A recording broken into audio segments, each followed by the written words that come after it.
Richard Nixon vs. the United States, presented by Rochelle, David, Kaylin, Cody, and Brian.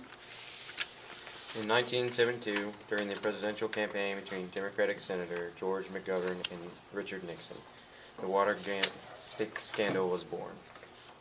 Nixon was very paranoid and wanted to obtain information no matter what the cost to see how to win.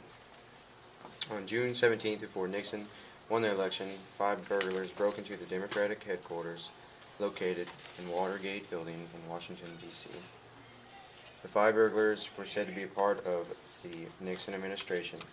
Nixon, denying it all, was trying to cover it all up. Butterfield, Nixon's deputy assistant, said Nixon had recorded tapes and had phone calls dealing with the Watergate scandal. The tapes were released, and there was an 18.5-minute gap missing. Seems a bit strange to the United States. Nixon gave a speech, saying he made mistakes but was not involved in the Watergate scandal.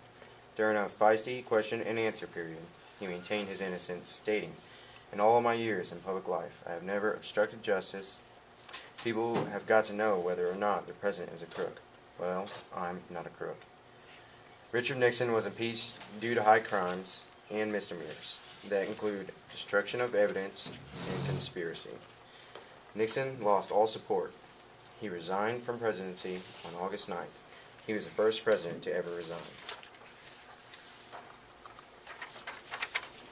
I think that the Watergate tragedy is the greatest tragedy this country has ever suffered.